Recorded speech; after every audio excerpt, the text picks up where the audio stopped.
Hello అండి, welcome back to కులవల బడి official YouTube channel. Guys, మనకు గ్రూప్ 1 సంబంధించి అలాగే టీజీపీఎస్సి నిర్వహించినటువంటి ఏవైతే గ్రూప్ 3 ఎగ్జామినేషన్స్ అలాగే గ్రూప్ 2 సంబంధించినటువంటి ఏదైతే ఎగ్జామినేషన్స్ ఉన్నాయో వాటికి సంబంధించినటువంటి రిజల్ట్కి సంబంధించినటువంటి ఒక లేటెస్ట్ అప్డేట్ అనేది రావడం జరిగిందండి. ఫ్రెండ్స్, ఇక అంతకన్నా ముందు గ్రూప్ 1 సంబంధించినటువంటి రిజల్ట్ అప్డేట్ అనేది చూద్దాము. ఫ్రెండ్స్, ఇక చూసుకున్నట్టయితే మనకు గ్రూప్ 1 ఫలితాల వెల్లడికి తొలగిన అడ్డంకి అండి. రాష్ట్రంలో ఉన్నటువంటి 563 గ్రూప్ 1 సర్వీస్ పోస్టుల భర్తీకి నిర్వహించినటువంటి రాత పరీక్షల ఫలితాల వెల్లడికి అడ్డంకులు అయితే తొలగిపోయాయి. ఇక జీవో నెంబర్ 29 వ్యతిరేకంగా దాఖలైనటువంటి 2 పిటిషన్లు సోమవారం సుప్రీంకోర్టు న్యాయస్థానం అయితే కొట్టివేయడం జరిగింది. ఇక ఫలితాల వెల్లడికి అనుమతించింది. దీంతో గ్రూప్ 1 ఫలితాలను కూడా త్వరలో వెల్లడించేందుకు టీజీపీఎస్ అయితే కసరత్తు అయితే చేస్తున్నట్టు తెలుస్తుంది. ఇక గ్రూప్ 1 నియామకాలపై వివిధ అభ్యంతరాలతో హైకోర్టును ఆశ్రయించడం జరిగింది. ఆ పిటిషన్ను కొట్టివేయడంతో సుప్రీంకోర్టులో పిటిషన్ వేశారు.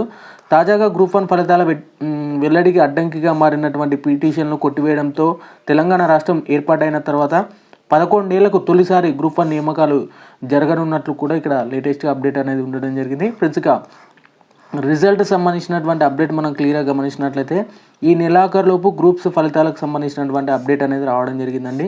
ఫ్రెండ్స్, ఇక్కడ చూసుకోవచ్చు. ఇక సుప్రీంకోర్టులో కేసులు కొట్టివేయడంతో తొలగిన అడ్డంకులు అండి. ముందుగా గ్రూప్ 1 GRL రిలీజ్ చేసే అవకాశం ఉంది. ఆ తర్వాత మనకు గ్రూప్ 2, గ్రూప్ 3 రిజల్ట్ వచ్చే ఛాన్సెస్ అయితే ఉన్నట్లు తెలుస్తుంది. ఇక చివరి దశలో వాల్యుయేషన్ ప్రక్రియ ఉన్నట్లు కూడా మనకు అధికారులు అయితే చెప్పడం జరిగింది. ఈ నెలాఖరులోగా గ్రూప్స్ ఫలితాలు విడుదల కానున్నట్లు కూడా ఈ మేరకు టీజీపీఎస్సీ కసరత్తు అయితే చేస్తున్నట్లు తెలుస్తుంది. సుప్రీంకోర్టులో దాఖలైనటువంటి కేసులన్నీ కొట్టివేయడంతో ఫలితాల విడుదలకు అడ్డంకులు అయితే తొలగిపోయాయి. దీంతో ఈ నెలాఖరులోగా గ్రూప్ 1, గ్రూప్ 2 అలాగే గ్రూప్ 3 ఎగ్జామ్స్ సంబంధించినటువంటి ఫలితాలను కూడా రిలీజ్ చేసేందుకు టీజీపీఎస్సీ రెడీ అవుతున్నట్లు కూడా ఇక్కడ లేటెస్ట్గా అప్డేట్ అనేది చూసుకోవచ్చు. ఇక ముందుగా వచ్చేసి మనకు గ్రూప్ 1 సంబంధించినటువంటి అప్డేట్ చూసుకుంటే మాత్రం జనరల్ ర్యాంకింగ్ లిస్ట్ ఇచ్చే అవకాశం అయితే ఉన్నట్లు తెలుస్తుంది. అంటే GRL ముందుగా రిలీజ్ చేస్తారు. ఆ తర్వాత రిజర్వేషన్ల ప్రతిపాదకన అభ్యర్థులను ఎంపిక చేయనున్నట్లు తెలుస్తుంది. ఆ తర్వాత మార్చి నెలాఖరులోపు రిక్రూట్మెంట్ ప్రక్రియ మొత్తం పూర్తి చేసే యోచనలో పబ్లిక్ సర్వీస్ కమిషన్ ఉంది. కాగా రాష్ట్రంలో గతేడాది అక్టోబర్ 21 నుంచి 27 వరకు జరిగినటువంటి 563 పోస్టుల భర్తీకి గ్రూప్ 1 మెయిన్స్ పరీక్షలు జరిగాయి. వీటికి 31,403 మంది అటెండ్ కావాల్సి ఉండగా 21,093 మంది హాజరు కావడం జరిగింది. అంటే 67.17% అయితే హాజరు కావడం జరిగింది. 7 పేపర్లకు సంబంధించి 3 నెలలుగా వాల్యుయేషన్ నిర్వహించడం జరిగింది.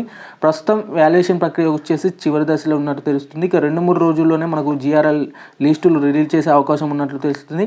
ఇక మరోవైపు జీవో 29ను రద్దు చేయాలని కోరుతూ కొందరు అభ్యర్థులు సుప్రీంకోర్టులో స్పెషల్ లీవ్ పిటిషన్లు దాఖలు చేయగా సోమవారం వాటిని కొట్టివేసింది సుప్రీంకోర్టు అయితే. ఇక దీంతో ఫలితాల విడుదలకు అయితే లైన్ క్లియర్ అయినట్లు కూడా తెలుస్తుంది. ఇక నెక్స్ట్ వచ్చేసి ఇంపార్టెంట్ గ్రూప్స్ అయినటువంటి 1, 2, 3కి సంబంధించినటువంటి రిజల్ట్ సంబంధించినటువంటి అప్డేట్ కూడా రావడం జరిగింది. ఇక ముందుగా గ్రూప్ 1 GRL రిలీజ్ చేసిన తర్వాత గ్రూప్ 2, గ్రూప్ 3 ఫలితాలు విడుదల చేయాలని కూడా టీజీపీఎస్సీ యోచిస్తున్నట్లు తెలుస్తుంది.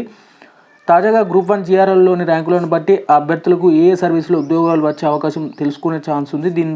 దీంతో ఒకవేళ గ్రూప్ 1 వచ్చిన గ్రూప్ 2, గ్రూప్ 3లకు ఎంపికైనా అలాంటి వాళ్ళు చివరి రెండింటిని వదులుకుంటారు. దానివల్ల బ్యాక్లాగ్ పోస్టులు మిగిలే ఛాన్స్ ఉంటుందని కూడా ఆఫీసర్లు భావిస్తున్నట్టు తెలుస్తుంది. కాగా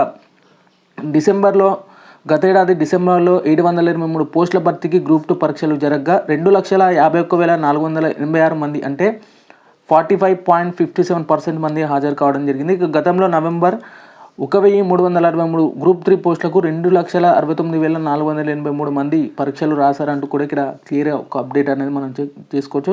అంటే దీన్ని బట్టి చూస్తే మనకు ఇది అతి త్వరలోనే మనకు గ్రూప్ 1 సంబంధించినటువంటి ముందుగా GRL వచ్చే ఛాన్సెస్ అయితే ఉన్నాయి. ఆ తర్వాత కూడా గ్రూప్ 1 కానీ గ్రూప్ 2 కానీ గ్రూప్ 3 రిజల్ట్ వచ్చే ఛాన్సెస్ కూడా ఎక్కువగా ఉన్నట్లు కూడా తెలుస్తుంది. ఇక నెక్స్ట్ అప్డేట్ వచ్చేసి VRO, VRAలకు సంబంధించినటువంటి అప్డేట్ రావడం జరిగిందండి. VRO, VRAల అంతర్బదిలీ పనులపై అధ్యయనం, డిప్యూటీ సర్వేయర్లుగా నియమించడానికి కసరత్తు అంటూ కూడా ఇక్కడ లేటెస్ట్ అప్డేట్ ఉంది. ఇక భూమి కొలతలు, దస్త్రాలు నిర్వహణ శాఖలో డిప్యూటీ సర్వేయర్లుగా గ్రామ రెవెన్యూ అధికారులు VRO, గ్రామ రెవెన్యూ సహాయకులకు VRA నియమించడానికి ఉన్న నిబంధనలను రెవెన్యూ శాఖ కసరత్తు అయితే చేస్తుంది. ప్రభుత్వం డిప్యూటీ సర్వేయర్ల నియామకంలో VRA, VROలను తీసుకునేందుకు చర్యలు చేపడుతుండగా ఈ ప్రక్రియ అమలుకు ఉన్న విధి విధానాలపై ఇటీవల survey land record commission railway శాఖను కోరడం జరిగింది.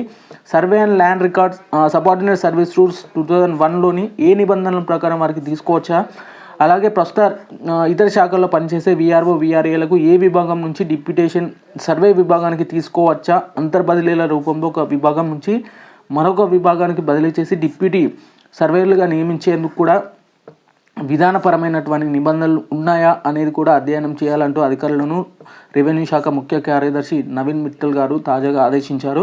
ఇక పూర్వ వీఆర్ఓ వీఆర్ఏల గురించి 1000 మందిని డిప్యూటీ సర్వేయర్లుగా నియమించేందుకు ప్రభుత్వం కార్యాచరణ చేపట్టిన సంగతి తెలిసిందే. ఇక దీనికి సంబంధించిన అప్డేట్ కూడా త్వరలో రావడం జరుగుతుంది. ఇక ఎనీవే గ్రూప్స్ సంబంధించినటువంటి అయితే ఈ అప్డేట్ అన్నమాట ఇది. ఇక లేటెస్ట్గా మనకు చూసుకున్నట్లయితే గ్రూప్ 1 సంబంధించినటువంటి ముందుగా జిఆర్ఎల్ వస్తుంది, ఖచ్చితంగా వెయిట్ చేయండి. ఆ తర్వాత మీకు ఫైనల్ రిజల్ట్ ఇచ్చే అవకాశం ఉన్నట్లు తెలుస్తుంది. అలాగే గ్రూప్ 2 గ్రూప్ 3కి సంబంధించినటువంటి రిజల్ట్ కూడా వచ్చే ఛాన్సెస్ అయితే ఉన్నాయి ఫ్రెండ్స్. ఇక one of the most important notification వచ్చేసి హాస్టల్ వెల్ఫేర్ ఆఫీసర్ సంబంధించినటువంటి రిజల్ట్ కూడా త్వరలో వచ్చే ఛాన్సెస్ అయితే ఉన్నట్లు కూడా తెలుస్తుంది. వాటికి సంబంధించినటువంటి ఇన్ఫర్మేషన్ కావాలనుకుంటే ఒకసారి వాళ్ళ కమిషన్కి కాల్ చేసి చూద్దాం. కమిషన్ సంబంధించినటువంటి రిప్లై రాగానే మీకు మరొక వీడియోతో మీ ముందుకు రావడం జరుగుతుంది. ఇక వీడియో నచ్చితే మాత్రం ఖచ్చితంగా లైక్ చేయడానికి అయితే ప్రయత్నం అయితే చేయండి.